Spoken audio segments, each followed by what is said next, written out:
Not every Chanel bag is created equal. Most people treat the brand as one tier of luxury, but inside the system, there are 7 distinct levels. From mass-produced logo pieces that lose value the day you walk out, to one-of-a-kind atelier creations commanding over $300,000 at auction. We rank them by craftsmanship, scarcity, and real value. Starting at the bottom, with the bag Chanel wants everyone to buy. Number 1. The mini flap and wallet on chain mark the entry point into Chanel's hierarchy. Priced between $3,000 and $5,000, these compact, logo-forward bags are designed for maximum visibility and high turnover. Boutiques receive weekly quotas, making these models widely available, but also signaling their role as accessible status symbols rather than investment pieces. Construction is simplified. Expect 7 to 8 stitches per centimeter, noticeably fewer than on higher-tier classics, and hardware that uses standard plating instead of premium finishes. Full accessory sets are sometimes omitted, and the first pick often goes to clients who have already spent upwards of $50,000 with the brand. On the resale market, these bags move quickly but rarely appreciate, with most trading at or just above retail. For those looking for lasting value or true craftsmanship, this level delivers the branding but falls short on substance. In second place, the small boy bag signals a decisive shift from pure logo play to a more architectural, design-driven Chanel icon.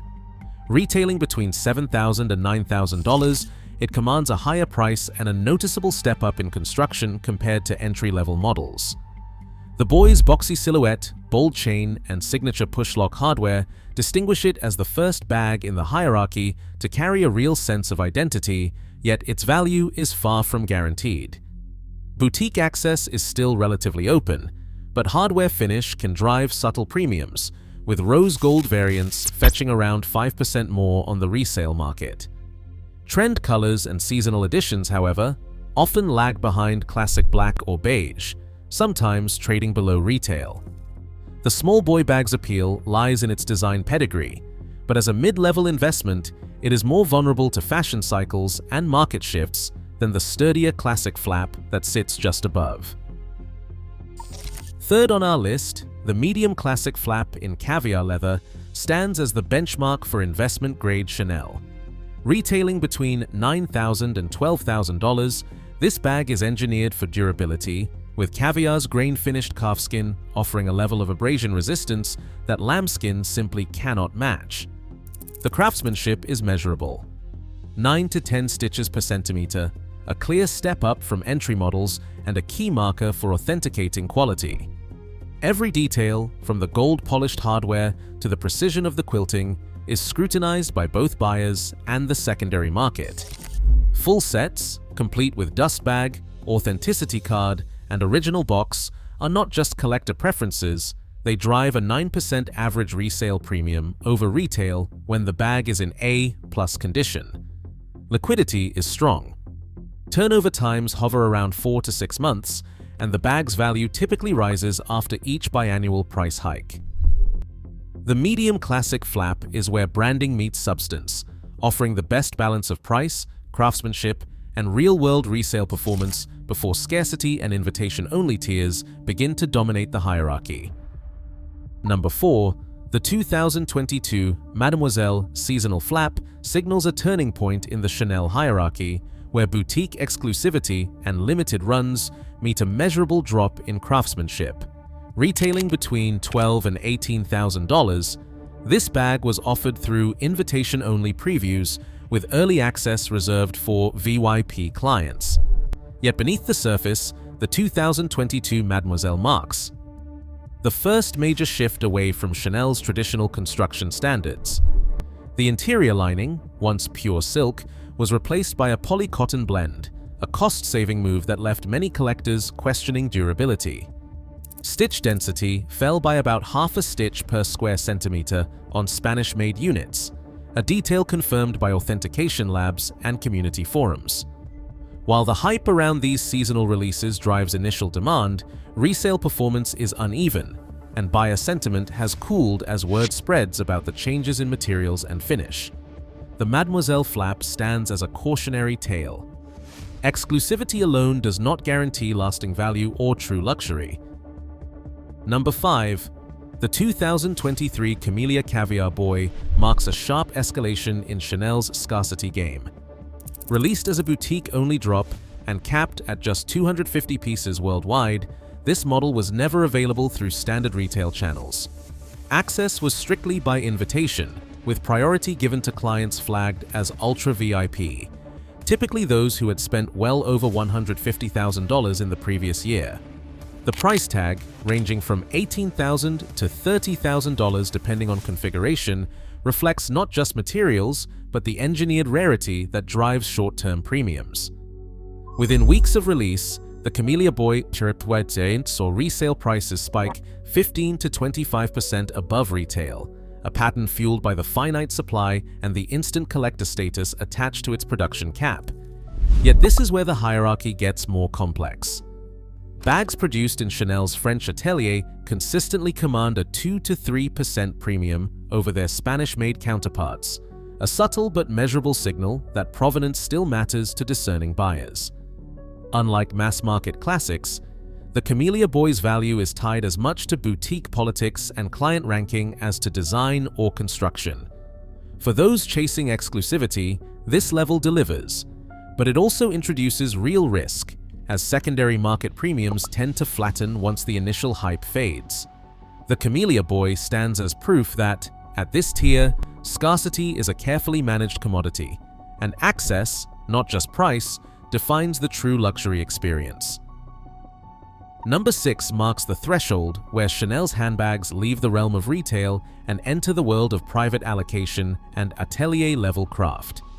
The runway-exclusive crystal prototype is not a standard release, but a métiers d'art sample conceived for the catwalk and reserved for Chanel's most privileged clients. Each bag in this echelon is hand-embellished with individually set crystals, a process that averages 30 hours of meticulous labor per piece. The result is a surface that refracts light with a clarity and depth impossible to achieve through machine-set stones or mass-market embellishments. These prototypes are never displayed on boutique shelves. Access is mediated by personal stylists, and sales are conducted by appointment only, often behind closed doors during Fashion Week or at private preview events. Pricing is just as opaque. Valuations range from $30,000 to over $100,000, depending on the complexity of the crystal work and the provenance of the materials. Most never reach the open market. When they do, it is through discreet auction channels where the rarity of runway provenance can drive significant premiums. Unlike the mass-produced classics, these bags are as much a showcase of Chanel's in-house artistry as they are functional accessories. The scarcity, the labor-intensive embellishment, and the personal allocation process combine to create a level of exclusivity that blurs the line between luxury product and collectible art. Yet, with more than one prototype per season and a handful occasionally surfacing at auction, these pieces stop just short of true singularity, setting the stage for the one-off masterpieces that define the highest level of Chanel's hierarchy. And finally, in first place, Chanel's Lesage embroidered one-off grand bag stands alone at the summit, where price, craft, and access converge into something closer to art than accessory. This is not a boutique item, nor a limited edition.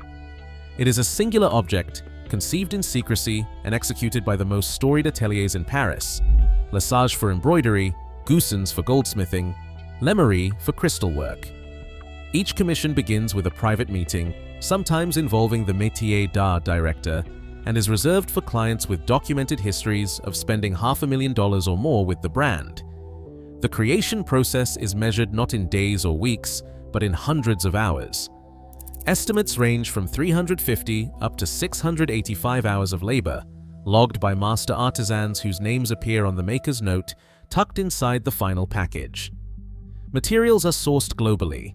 Silk threads from India and Japan, 18-karat gold hardware, custom-cut crystals, each component tracked through Chanel's internal provenance system.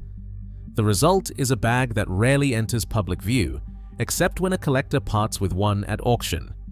In 2023, A Lesage-embroidered Grand Chanel shattered records at Christie's, selling for $310,000, more than 10 times the price of a classic flap and a new world benchmark for the brand. These bags are issued with an atelier certificate, a signed maker's note, and a provenance dossier, documents that auction houses treat as non-negotiable for authentication. On the secondary market, their value is dictated by heritage and documentation, not by trends or influencer hype. Most never resurface. When they do, provenance can add a premium of 30% or more. At this level, price is almost beside the point. What matters is the labor, the lineage, and the fact that access is governed by relationships, not money alone. The Lesage one-off is the final proof that in the Chanel hierarchy, true luxury is measured by scarcity of craft and depth of provenance, not by logos and not even by price. Across all 7 tiers, one pattern is clear. True luxury is engineered through scarcity, craftsmanship, and lasting value, not just price or a logo. Most Chanel bags sell an image. The rarest reward knowledge. In a market obsessed with status, only informed buyers own pieces that genuinely endure. Which would you choose?